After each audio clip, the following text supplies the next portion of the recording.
good evening, good whatever time of day it is. Thank you for tuning in to Conversations with Dr. Don.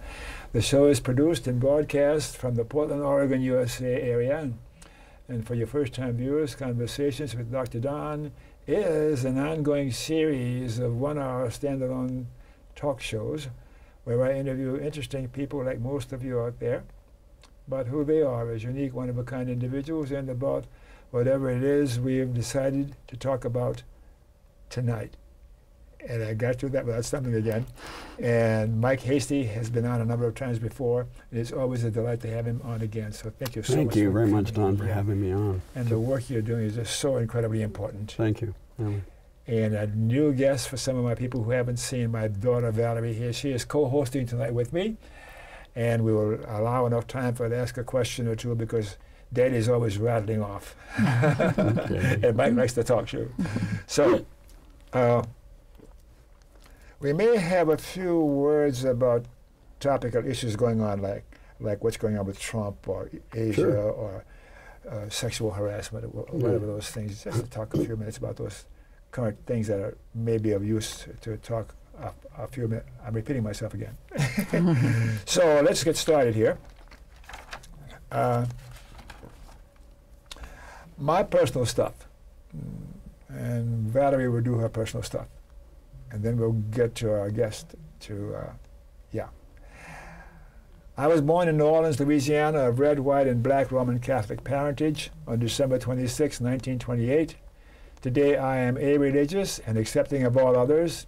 I'm a retired PhD clinical psychologist and present-day television broadcast journalist. I am the 12th of 12 children, am married, and am the father of 5 daughters by a first marriage. Politically, I'm a progressive, populist activist, still learning how to live lovingly. That's hard to say, you know. Progressive, populist activist, okay?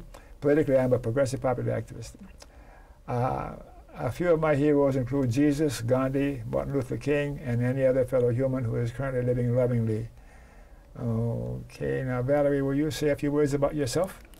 Yes, I am the third of the 5 daughters he mentioned. I was born in Los Angeles, have lived primarily in Southern California all my life.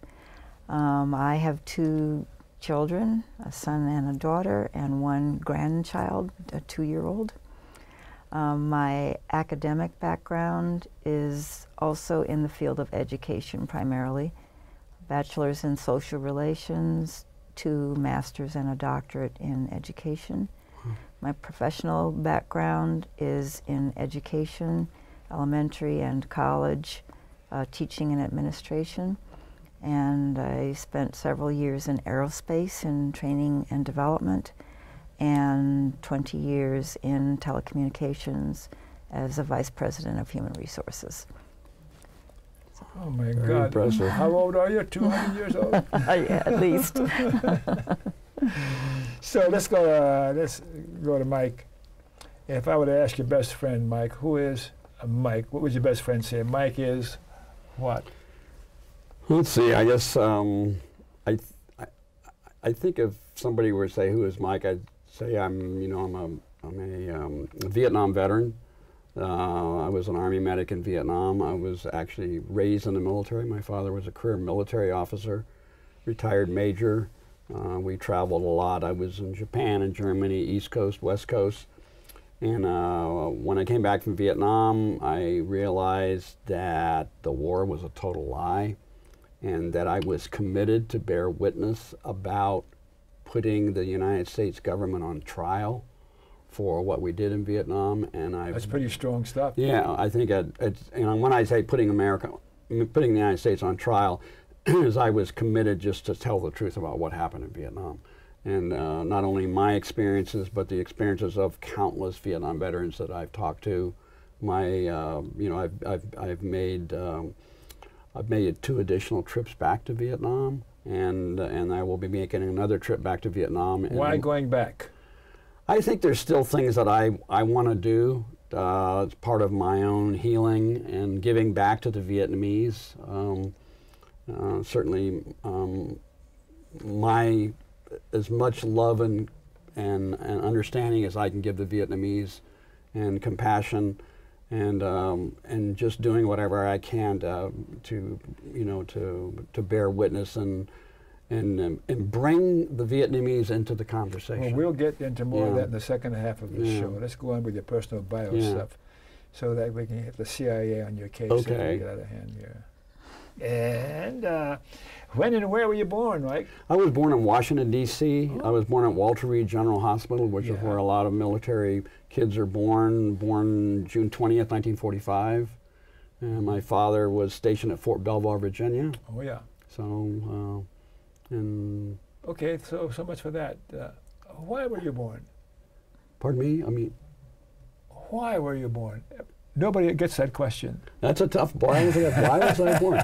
Well, I think it was all part of my journey. I think, the more I unravel in my journey and all the people I've met, especially people like yourself that have come into my life that want to hear what I have to say, that want to hear me bear witness, because I firmly believe that there's no rest for the messenger until the message has been delivered, and I'm compelled to deliver that message, especially dealing with young people in this country.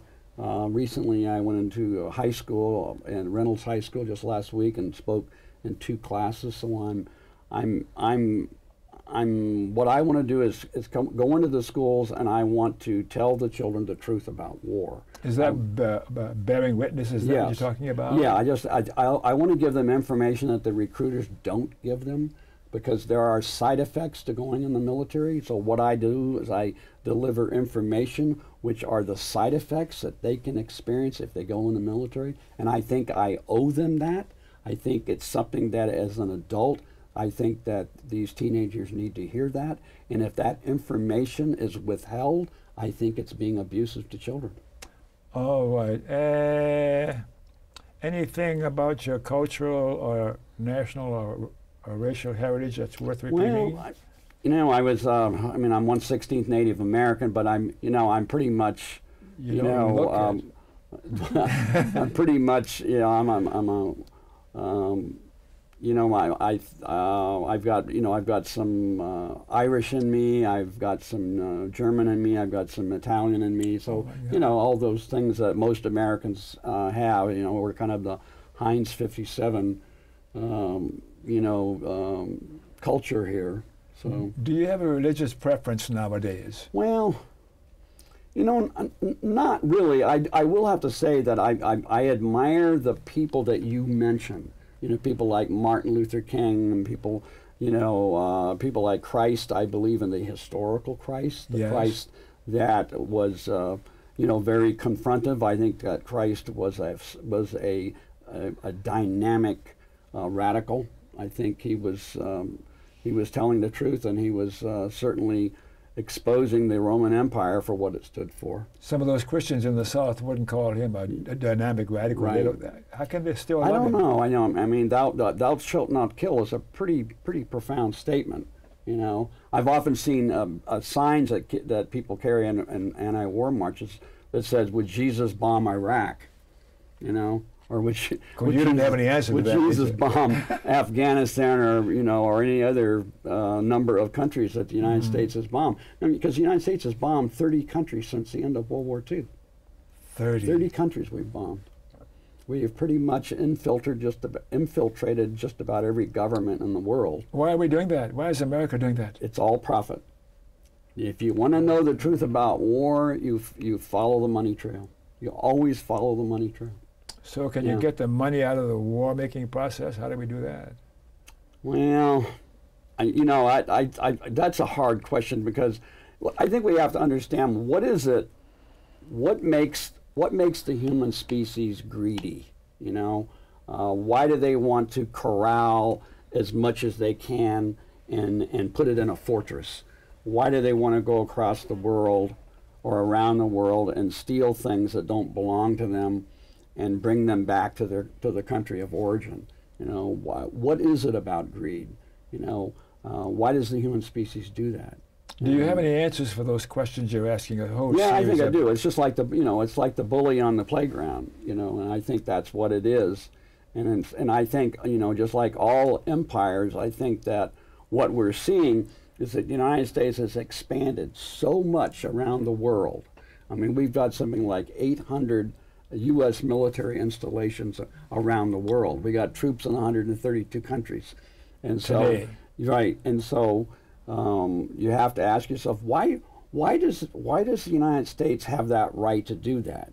It's just another thing, and I often mention this. In 1954, the United States detonated a 15 megaton hydrogen bomb in the Marshall Islands that was 1,000 times greater than the bomb that was dropped on Hiroshima. So you have to ask yourself, why does 5% of the world's population have the right to do that? And that when that bomb was detonated, it spread, nuclear fallout around the world. We were responsible for, I believe, 67 nuclear tests in the Marshall Islands. Is it because of greed? Power, greed. I mean, you know, we have a powerful economy, and our economy has certainly spread around the world. Our markets have spread around the world, and so it's all about, it's everything is profit motivated, and that's American corporations travel around the world, and if they have any interference, then the United States military is the hitman. What's your religious preference? You still didn't tell me. I don't, you know, I don't think I really do have so much a religious preference. I think I've. Did you ever have one as a growing? Yeah, I was. You know, my father was Catholic, and my mother was Southern Baptist, and I really wasn't raised in a fundamentalist Christian home.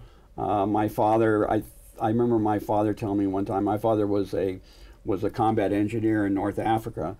He was involved in the retaking of Kasserine Pass. Oh man! You know, when the Germans were in North Africa, and when my dad came back from North Africa, he said he quit believing in God with what he saw, and that's not unusual for veterans. Once they experience war, they come back and they start to question religion. Rommel. Yeah. Kasserine Pass. Yeah. Boy, you young people out there don't know what we're talking about. We'll just continue on anyhow. Yeah, but I mean, I think that's what it is, and I think that certainly was true for a lot of Vietnam veterans that were raised in very strict, not necessarily strict, but were raised in Christian homes, and when they went to Vietnam and experienced the things that they experienced, and experienced what some people call moral injuries, then they came back and they started to question what they did. And because so many of them went against their religious beliefs that they were taught as children. What's a moral injury, please? I think a moral injury is committing an act that's beyond what you would, I guess, normally experience in a time of war. The United States always talks about Geneva Convention rules and the fact that we protect civilians, and that if civilians are killed in war, it's an act. If it does happen, it was an accident. They call it collateral damage. But the issue that I came up with when I came back from Vietnam, I finally realized something that was a pivot point in my life, and not only from my experiences of things I read, but other veterans I talked to, and that is that you do not bring the enemy to the peace table by just killing military combatants. You ultimately bring the enemy to the peace table by killing innocent civilians. They are military targets, because the primary objective of the aggressor nation is to destroy the spirit of the people, and that strategy is as old as warfare itself. So you kill civilian populations on purpose. Well, but that isn't what I read and hear the commentators talk about. Right, you never hear it. It'll never be talked about. And because that information would dismantle most people's core belief system. So when I make a statement like that, when I say that, you know, that innocent civilians are killed on purpose, that they are military targets, I'm talking about something that's absolutely taboo. And that's exactly what we did. It's like the My Lai Massacre. We went into My Lai, we murdered 504 people at point blank range, but what people don't realize is that just the American bombing campaign alone was nothing more than My Lai's from the skies. So My Lai massacres were committed with our jets and bombers. Mm-hmm. You know, B-52s and an assortment of jets that were carrying, you know, high-powered weapons, 500-pound bombs, napalm, but we were bombing civilian targets because that's how you bring the enemy to the peace state. Do you believe in reincarnation? Well, yeah, I believe in that. I believe that there's something. After talking to you, I think I'm going to come back as a Labrador Retriever or something. I'm going to give up on this human thing. The humans are behaving so absolutely insanely. I know it's. I mean, I've been looking at some stuff over the last year or so. I've been looking at some of the stuff that happened in World War I, and the absolute insanity that happened in World War I. Mustard gas. And then after World War I, I mean, there was like, what, 35 million people were killed during World War I. And then we go on 20 years later, after the end of World War I, and we kill 60 million people during World War II. I mean, you can't even wrap your hands around that. It's really hard to digest that. That over 60 million people would die during World War II. And you're not sure about reincarnation, are you? You know, I believe in. That's a good question. There's a part of me that believes that there's a power greater than myself that lives within me. Me too. And if that power is infinite, then it also makes me infinite. In other words, you can't separate the wave from the ocean or the artist from the artwork. And that's just something I believe in, and I think that I had to go through a lot of pain for me to become willing to believe that. I think. I mean, how do you define a sunset, or how do you define walking on a beach in Seaside and seeing the waves coming in, or looking at the moon at night? I mean, I think there's something greater than my own IQ. I really do. That's just me. You know. Let's give Valerie a chance to ask a question. Is there something greater than your IQ? I hope so. Yeah, I do believe that there is. And sometimes I feel like I'm in touch with that. And so, anyway, I would agree. Yeah. So far, you have any questions for Mike before we go into the second half? And we got about 10 more minutes before we go into the second half and see the other things you brought in with you. Let me ask you more. You have a husband, a wife, a girlfriend, anything like that? No, I've been married twice. My daughter was from my first wife, and I actually met her in the military, and so I went through my basic training in Fort Lewis, and then I went to Texas, Fort Sam Houston, and I did my medic training, and then I did advanced medic training in Denver, Colorado. So my basic training was basically 9 weeks. My medic training was 10 weeks. After my medic training, I went to my advanced medic training in Denver, and that was a year. That course was a year. And then after I finished that course, then I went to Vietnam. But I met my wife, my first wife, because she was a student in that year course that I was in. And in fact, she was the honor graduate of the class. So a very, very, very smart woman, but she got pregnant toward the end of the school, and what we did is we didn't want the military to know that she was pregnant, because I wanted to be able. Both of us wanted her to be able to finish the course, because it made her eligible to take the Colorado State Boards as an LPN, and that would certainly help us later, and when I got out of the military, because I could be an LPN, she was an LPN, so licensed practical nurse. Yes, and it's interesting that we both later in life became registered nurses. Mm-hmm. So, and that marriage ended, and actually ended in. I met her in 1969. The marriage probably dissolved around 1974, because when I got out of the military in '72, I moved to Eugene, Oregon.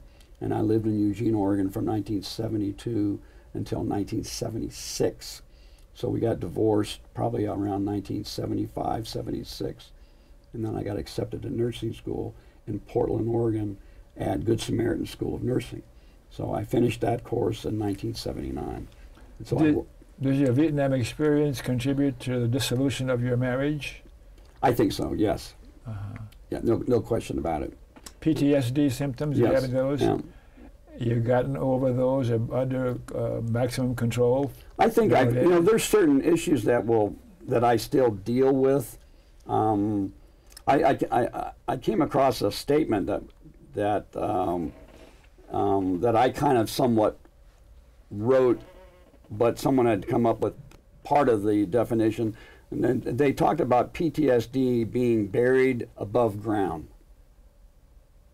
And I think that's what a lot of PTSD, I never heard that before. PTSD being buried above ground. Post-traumatic stress disorder. Oh my God! Yeah. Being buried above ground. So in other words, all of this stuff is contained, and and because Martin Luther King said something. Not Martin Luther King. Malcolm X made a statement that I use a lot when I write or when I talk, and that was, he said that the only thing worse than death is betrayal. And I think that's what all of us experienced when we came back from Vietnam, when we realized that the entire war was a lie. It wasn't 99% a lie. It was 100% a lie. So you felt betrayed. Right. And so all of us, most of us felt betrayed and used. We were nothing more but pawns in a chess game, because the war was about profit. The war was about it's almost like I take these two cups. This cup represents France. Yeah. And this cup represents Vietnam. What gives the French the right to go over here to Vietnam and tell the Vietnamese how to live their lives? What gives, if France says they're a democracy, what gives them the right to go over here and commit the opposite of what democracy is? Because the French believe that they need to acquire more money and more power and use what's available in Vietnam. It's called imperialism. It's called France was at one time an empire, just like Germany was an empire, just like England was an empire, just like the United States is an empire. So what gives the French the right to come over to France and tell the French what to do? And then they occupied France for almost 100 years, and they were telling the French everything and what to do and how to live and everything. And then when the Vietnamese, when the French got defeated at the Battle of Dien Bien Phu in 1954, then the baton was then passed to the United States. Yes, yes. And so what gives the United States now the right to go in and occupy? Do you foresee a time when we talk about this in terms of when the United States was an empire? Will the empire disappear? The American empire? I mean, I think that this country is following the same path of every empire that ever collapsed. What you do is you overexpand. You overexpand all around the world, and then your people, the American people, are not getting their needs met. Okay? Now, Martin Luther King said that. He said, he was prophetic, a nation that year after year spends more money. He was referring to the United States. Martin Luther King said when he said this, a nation that year after year spends more money on military defense than it does on programs of social uplift is facing spiritual death, and that's what we're seeing.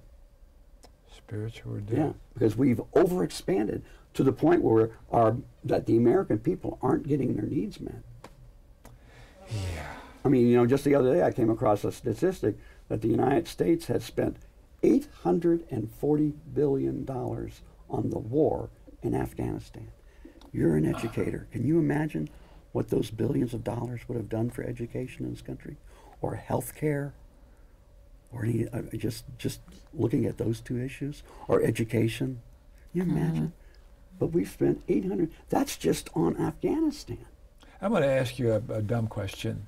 What's your political persuasion on the continuum? Are you left or right or Radical. You know, I consider myself probably a conservative radical. I don't. In other words, I don't throw Molotov cocktails. Okay. So. All right. Memberships in political, social, or civic organizations. You probably belong to a number of those. Any worth mentioning for the viewers? I think the main thing I'm a member of, and I've been a member of for a number of years, is Veterans for Peace. We're a national organization. Oh yes, I'm a member. You know, we have chapters in every single state. We have chapters in in Japan, Okinawa. I think we have one in Germany. Where we got one in Nicaragua. I didn't got know one that. in the United Kingdom. I'm a member, but I didn't know it was that widespread. And that's a great fellowship. We have a yearly convention every year. Oh, the one we had just this past August was in Chicago. Next year, next August, it will be in Minneapolis, St. Paul. But we've had them in San Francisco. We've had them in various parts around the country. Seattle. There was a great one that was in Seattle in 2006. So, persons from the past, and you mentioned a few, are alive today that you particularly admired or look up to. Any names come to mind for you? Well, I think one of the people that I respected so much was Muhammad Ali. And I met Muhammad Ali. I met Muhammad Ali. Really? Yeah. I met him in 1985. And he came to Portland, and he was a guest because they were having some boxing matches. A number of boxing matches were being held, and he was invited to come in. He sat in the front row, and people, if they had any memorabilia or anything, they could bring it down. We had people lined up, and they went down to where he was sitting, right in front of the arena, the boxing arena, and he would sign whatever you brought. And so one of the things I brought was a watercolor painting by Leroy Meaning, I think his name was, and it was the poster on the Thriller in Manila when Muhammad Ali fought Joe Frazier. Joe Frazier. Yeah. Joe almost did that. And so when I went up to him, I went in the bathroom and I wanted to write something and give him something that was written on paper. I didn't have a piece of paper, so I went in the bathroom, men's room, and I got a paper towel, and I wrote on there. I said, Muhammad, my name is Mike Hastie. I was a Army medic in Vietnam, and I just want to tell you, I'm very proud that you never went to Vietnam. Okay, and so I folded it up, and when I got to just before I got to him, his brother was sitting to his right. His name is Rockman, and anyway, I handed the note to his brother because he was just signing something for somebody else that was right in front of me, and I said, "Give this to Muhammad for me." And then Muhammad Ali saw me do that, and because his brother put it in his pocket. His brother put my note in his pocket. Muhammad Ali reached over and he took the note out of his brother's pocket. And then what I did at that point is I just said verbally to him what I wrote on the paper. Because, because Muhammad Ali made his statement. He says, my greatest fight was against Joe Frazier in the Philippines, in what was known as the Thrilla in Manila. Yeah. But he said, my greatest accomplishment in life was not going to Vietnam. He said that? Yes. To you, to your face? No, that was something that he had written. Yes. And I knew that, and so eventually I'm going to take that picture with his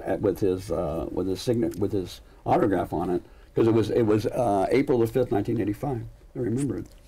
So I'm going to write what I just told you about the greatest fight was the Thrilla in Manila with Joe Frazier, and then I'm going to write under that his greatest accomplishment was not going to Vietnam. Yeah. Who else did you admire? Any other names come to mind? Well, I mean, obviously, you can't help but admire, everything that Martin Luther King did. I have another person that I have a lot of respect in, and I brought his book here with us. His name is Brian Wilson, not the Beach Boy. Brian Wilson. With the legs gone? Yeah, and this is actually a picture of him. Let me take this. off of here. This is a picture at the My Lai Massacre site. We are in the museum, and this is the names that are engraved on stone, and there's 504 people that are engraved on this stone. And this is Brian Wilson, and then as you notice, he's got both of his legs missing. Train over. Yeah. And so what happened is that he was demonstrating on the railroad tracks in Concord, California, on September the 1st, 1987, and he was protesting the Reagan's war in Nicaragua, because he had been to Nicaragua and had experienced some of the things that he saw down there, as far as people being killed by American weaponry. So he was on the tracks because the train was coming out of the weapons depot, and the boxcars were full of weapons. And those weapons were going to ships, and the ships were going down to Nicaragua. Yeah. So he was on the tracks with 2 other veterans, and the train was supposed to stop because they had notified the commander of the base that it was a peaceful demonstration, and that's all they were going to do. And so Brian and the other 2 guys just figured they were going to be arrested. Well, the speed limit was 5 miles an hour. The train speeded up to 17 miles an hour and ran over Brian, cut both his legs off, and broke a number of, he had a severe head injury, he was unconscious, and the other 2 vets jumped off to the side at the last second before they got hit. And Brian was in the hospital for a couple of months, and then 6 months later he made a trip down to Nicaragua, and he was honored as a national hero in Nicaragua. And I'd been down to Nicaragua with him on 3 occasions, and I've met Daniel Ortega, who is the president of the country. And so I've had some wonderful experience. And Brian experienced he experienced 4 atrocities in Vietnam. And what he was ordered to go out, and he went out to report on American jets that are bombing targets. Okay, they were South Vietnamese pilots flying American jets, and they had been trained in the U.S. to fly these jets, and they were flying over villages and they were bombing them, and they wanted Brian to go out with another South Vietnamese officer just to see if the pilots were hitting their targets. That's all they were. That was what their task was. Well, when Brian got to the first village, there was about 200 people dead, and he walked into the village, and his life changed. He said he looked down. There was a woman laying on the ground. Her eyelids were burned off, and her eyes were open, and she had 2 dead children in one arm, another dead child in the other. And Brian looked down at her eyes. And this is what he said. He said to himself, in that moment, and it only took a second, I got it. That's when he knew that the entire war was a lie. And after that, in the next few days, he went into 3 other villages. Same scenario. Where is he today? Yeah. Where is Brian today? Brian is now living in Nicaragua. He decided to move down to Nicaragua. So he bought a home down there and is doing quite well. I remember him locally here. Yeah. So we better move on because they're going to yell at me. I'm not sure we need to spend as much time as we do in the middle of the break here. Shall we cut that down to maybe 10 or 15 seconds apiece or something like that, so we have more time because we're running out of time? Shall we take a break now?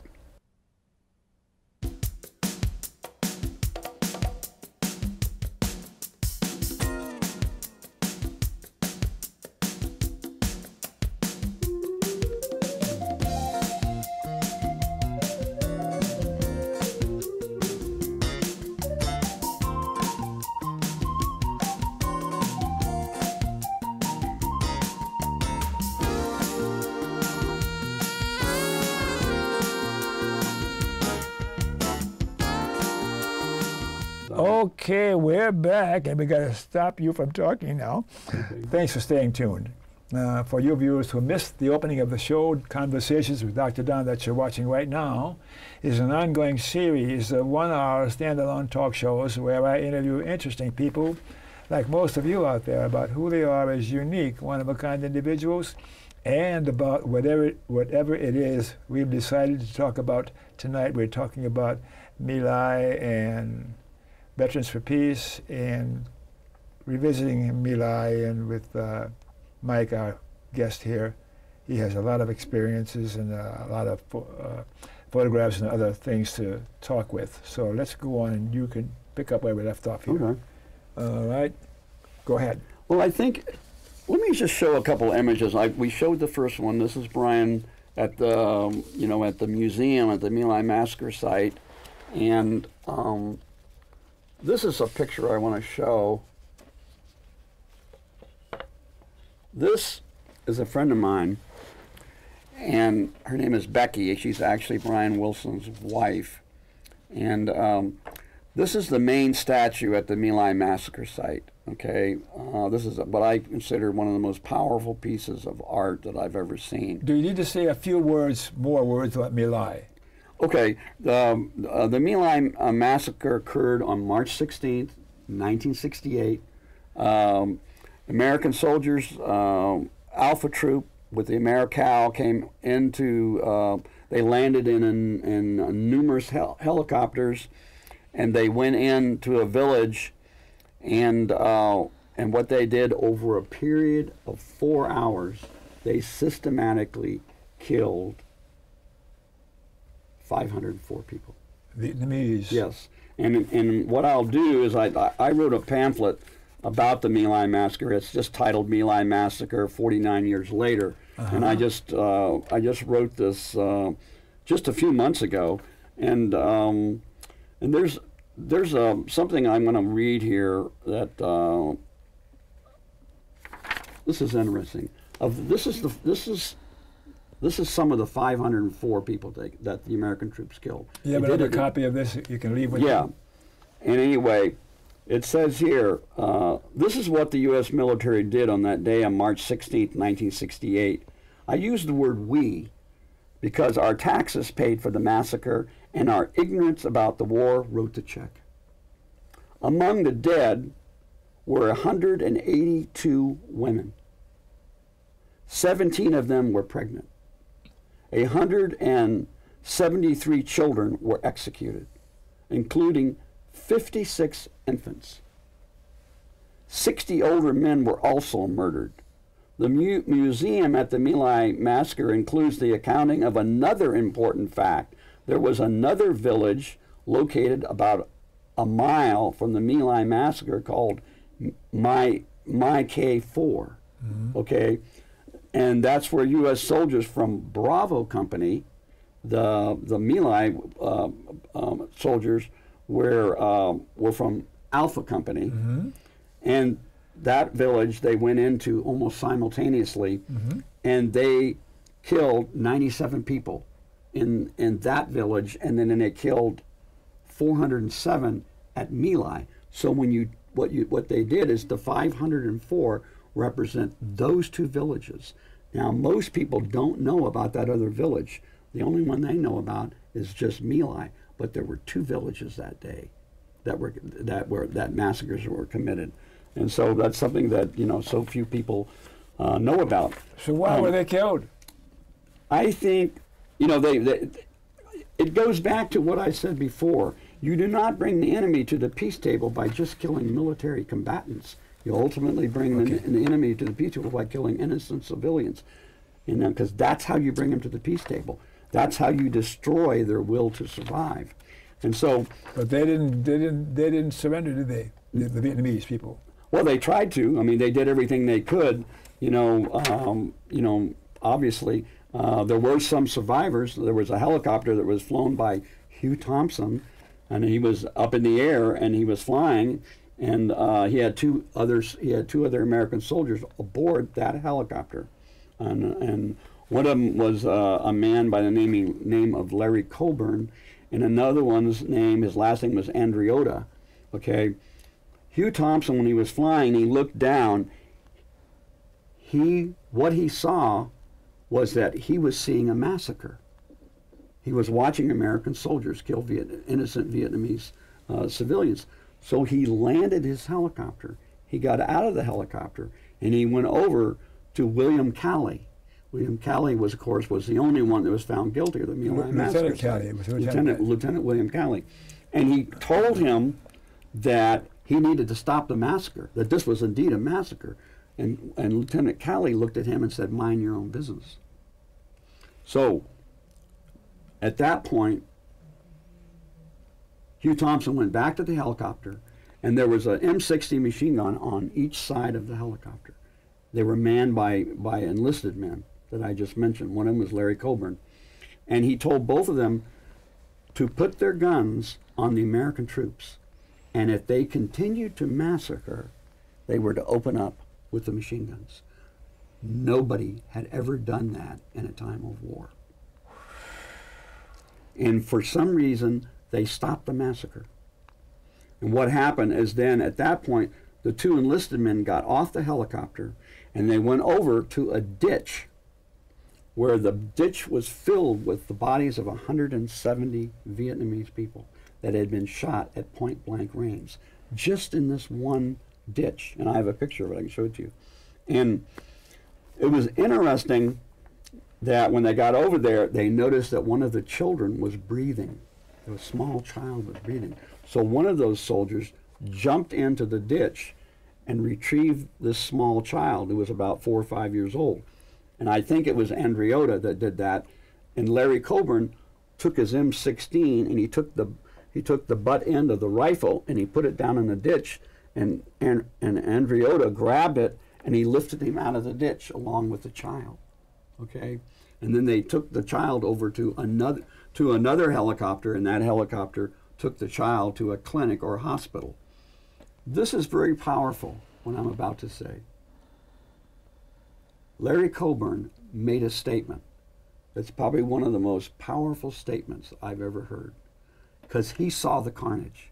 He was there. He said the only thing that American soldiers did not do was cook them and eat them. That's how unbelievably barbaric that massacre was. For him to make a statement like that. And I interviewed him on a radio program about 2 years ago. Mm-hmm. He is now deceased.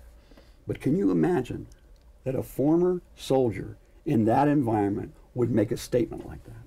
I've never heard a statement as powerful as that. Well, like I said earlier, I'm going to come back as a member of some other species. I mean, I only bring this stuff out because people have got to know what goes on behind closed doors. We only have another 12 or 13 minutes or so. And you've got a series of things to talk about our slides. And let's let you continue on. Okay.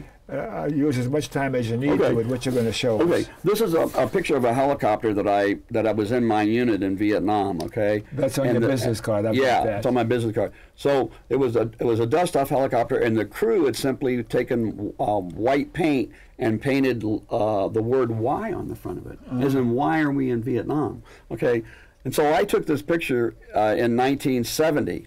And there's a quote under it, and I'll just read it. It's by a quote by Tom Comiskey, who was a Vietnam veteran. He was in Vietnam in 1965-66. These are his words. Now, they're not connected to the helicopter. It's just words that relate to the helicopter. He says here, "My worst moments in Vietnam, ? After a major operation and casualties at Charlie Med, when the excitement was over, my buddy Bob and I surveyed the helicopter pad. The dead Marines, 49 by our count, were neatly laid out along the pad. We looked at each face. Only 5 or 6 needed a shave. The whole group were pinned down under fire for 2 days. They were so young. Bob and I said nothing. It says here, Bob and I said nothing, looked at each other and cried." You know, so, when I have another picture that it shows a football team being superimposed on the Vietnam Veterans Memorial, all the names, and it just shows a high school football team superimposed over the names on the wall. And I make a statement, the average age of Vietnam veterans that were killed in Vietnam was 19, from the senior prom to Vietnam. So I understand that the average age was 19 years and 10 months that were killed. There are some people who disagree with that, but it's all in that, you know, within that, you know, that age bracket. So then what I did is I took the picture of the Y helicopter and I brought it to Vietnam, and my friend Becky is holding that Y helicopter in her hand. It was an 8x10 photograph, which is the same size as the one that's on this mat board. And so there was something about this picture coming full, you know, full circle for me. And then this is a picture here of the, there's a mural at the My Lai Massacre site, and this is it right here. It's mosaic tile, and it's about 1.5 billboard lengths, and as far as length goes. What it shows is it shows people in the last moments of their lives as they're dying from the massacre. And what I noticed when I first got there is I noticed there was a lot of deterioration. This picture was taken in 2016. I originally saw this the first time in 1994 when I went back. This mosaic tile mural was finished in 1988. So when I saw it in 2016, I noticed it had deteriorated a lot. And so I went into the museum. I just wanted to talk to somebody. So I came across a Vietnamese woman. She was about 40, and she happened to be the assistant director of the museum. And I mentioned to her, I said, you know, I said, I'm a Vietnam veteran. And I said, I noticed that there's a lot of deterioration in that mosaic piece of artwork. And she said, yes, we are aware of that because of the severe weather changes as far as, you know, as far as heat and the rainy season. There's a lot of deterioration. And then I said to her, I said, you know, there are millions of American people who look at the My Lai Massacre site as being very important, especially those who are adamantly against the war. And I said, as far as I'm concerned, the My Lai Massacre is sacred ground.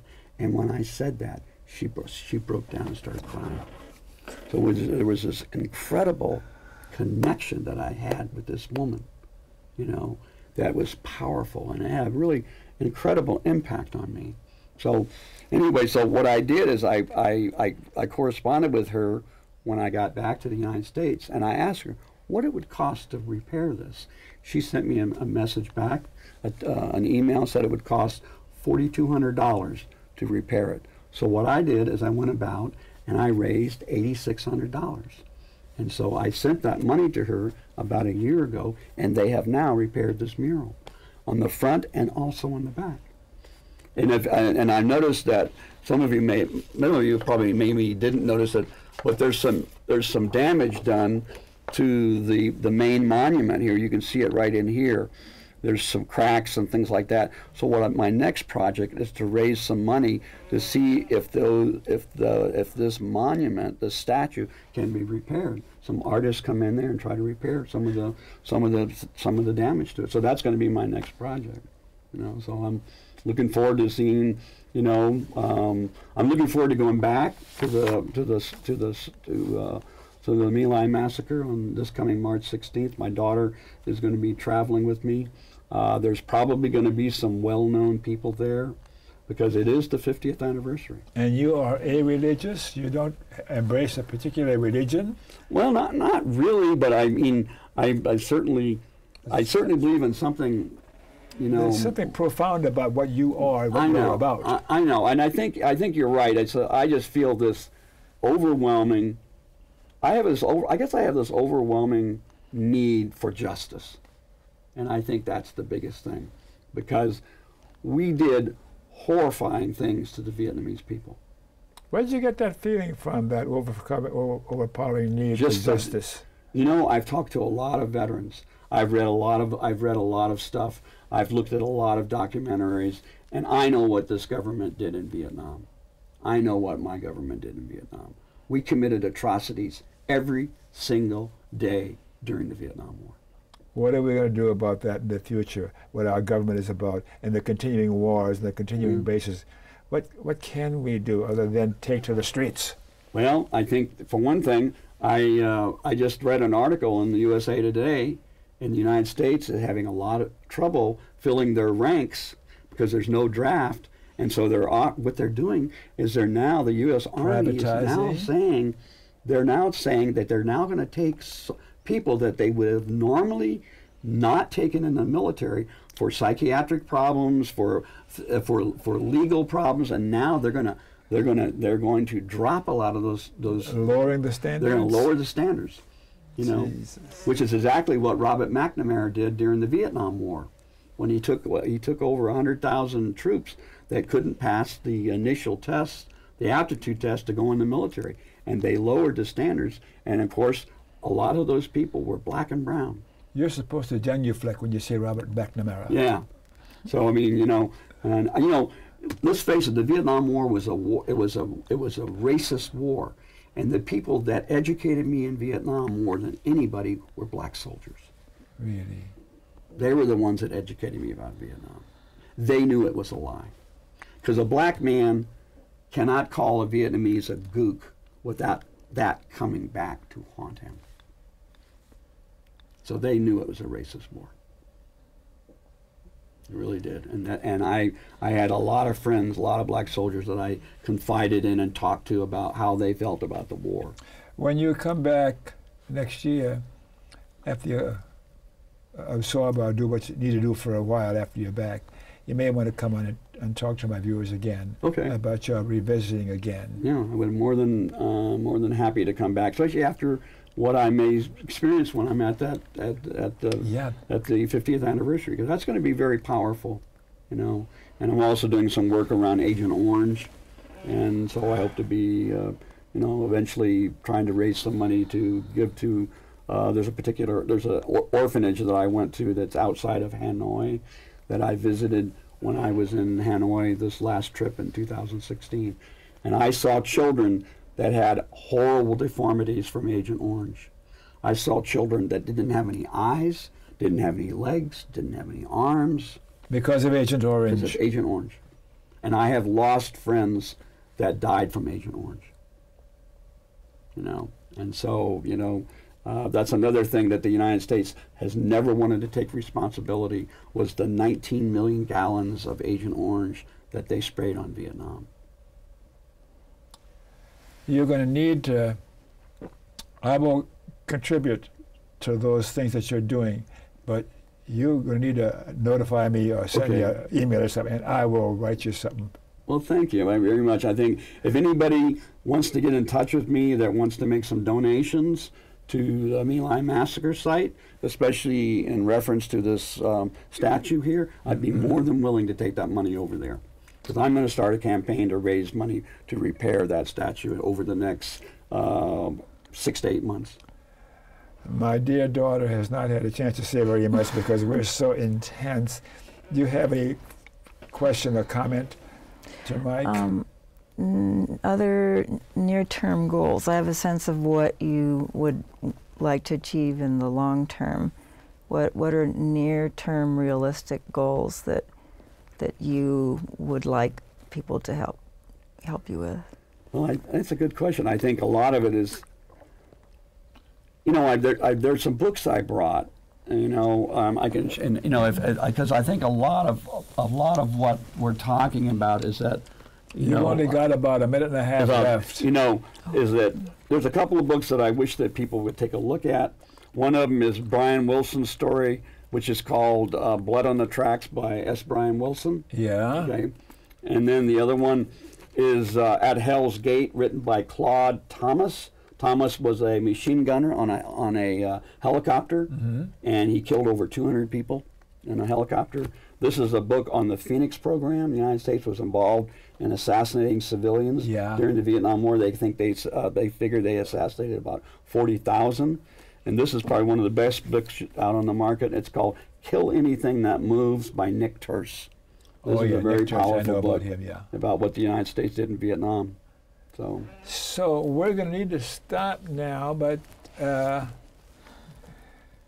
you want to look at that camera and say anything you want to about what went on here this evening, or any additional thoughts I think the main thing I would like to say to the audience was that I came back, we talked about this earlier, about why, when I came back from Vietnam, why nobody believed what I was saying about what we did in Vietnam. And I finally realized after 20 years that whenever the truth threatens one's core belief system, there's an urgent need to deny its reality. And that's why people didn't want to believe me. Because if what I was saying was the truth, they would have to examine their own belief system. And that's the issue. I never believed it was that simple. I never believed it was that simple. If it tampers with your belief system, you simply deny it. You push it away.